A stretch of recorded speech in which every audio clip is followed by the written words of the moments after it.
Hello दोस्तों, आज मैं आपके लिए लेकर आया हूं एक ऐसी साइको थ्रिलर फिल्म जिसमें एक सिस्टर का लिबास पहने हुए एक औरत किसी स्टूडेंट की जिंदगी को बिल्कुल तबाह कर देती है।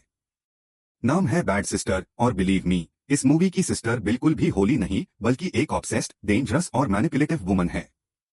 अगर आपको psychological thrillers, obsession, mind games और डार्क कैरेक्टर्स पसंद है तो भाई ये रिव्यू आप मिस मत करना।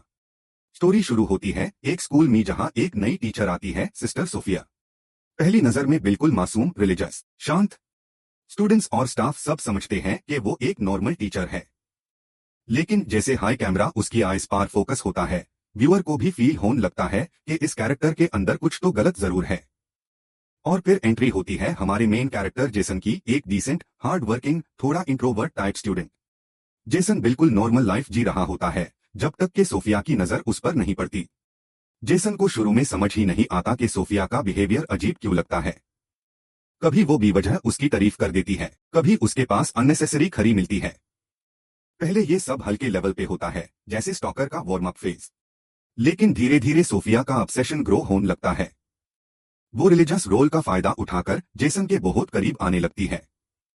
हर बात को गाइडेंस का नाम दे देती है, पर असल में वो जेसन को इमोशनली ट्रैप कर रही होती है। सोफिया का कैरेक्टर डेंजरस इसलिए लगता है क्योंकि वो सिर्फ जेसन को नहीं बल्कि जेसन की फैमिली को भी मैनिपुलेट कर लेती है। जेसन की मॉम को इम्प्रेस करने के लिए वो ओवरली स्वीट, ओवरली होली बन जाती है। जेसन की सिस्टर को एडवाइस देती है जैसे वो उनकी फैमिली का हिस्सा हो। और सबसे बड़ी बात, वो इतनी स्मार्ट एक्टिंग करती है कि उसका असली चेहरा किसी को नजर ही नहीं आता। ये एक टिपिकल साइको का पैटर्न होता है, पहले ट्रस्ट जीतो, फिर विक्टिम को आइसोलेट करो, फिर उसकी लाइफ कंट्रोल कर लो। फिल्म का मिडल पार्ट सबसे इंटेंस होता है, जहां सोफिया का ऑब्सेशन लाइकिंग से पोजेशन में कन्वर्ट हो जाता है। जेसन किसी और लड़की से बात करे तो सोफिया जेलस हो जाती है। जेसन अपनी स्पेस मांगे तो वो इमोशनल ड्रामा शुरू कर देती है। और अगर कोई पर्सन उनके बीच आने की कोशिश करे तो सोफिया उसको डायरेक्टली या इनडायरेक्टली हर्ट कर देती है। मूवी का ये हिस्सा ऑडियंस को ये फील करवाता है कि एक साइको पर्सन कितना अनप्रेडिक्टेबल और डेंजरस हो सकता है। एक सीन में दिखाया गया है कि सोफिया जेसन की रूटीन तक मॉनिटर कर रही होती है, कब वो उठता है, कहाँ जाता है, किसके साथ रहता है। इस ऑब्सेसिव ट्रैकिंग से क्लियरली पता लगता है कि वो सिर्फ उससे पसंद नहीं करती बल्कि उसको ओन करना चाहती है। और जब जेसन उसकी इंटेंशंस को समझने लगता है तब सोफिया और भी अनप्रेडिक्टेबल हो जाती है। कभी स्वीट बन जाती है, कभी एग्रेसिव, कभी गाइडेंस का नाम लेकर डोमिनेट करती है, कभी इमोशनल ब्लैकमेल करती है। इस फेज में मूवी एक प्योर साइकोलॉजिकल केओस में कन्वर्ट हो जाती है। जब जेसन डिस्टेंस क्रिएट करता है, सोफिया का मास्क गिरना शुरू हो जाता है।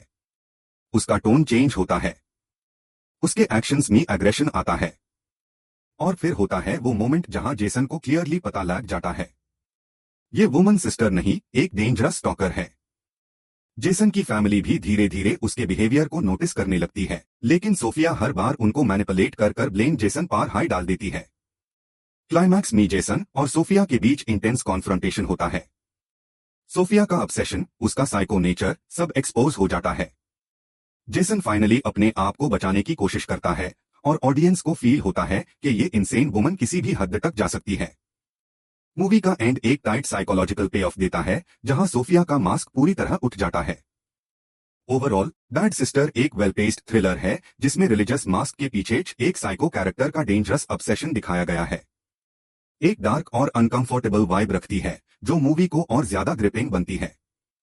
अगर आपको ये डिटेल्ड रिव्यू पसंद आया हो दोस्तों तो वीडियो को लाइक जरूर कर दें, चैनल को सब्सक्राइब करना मत भूलिए और बेल आइकन दबाना ताकि मेरी नेक्स्ट साइको थ्रिलर रिव्यूज आप मिस ना करें। मिलते हैं नेक्स्ट वीडियो में।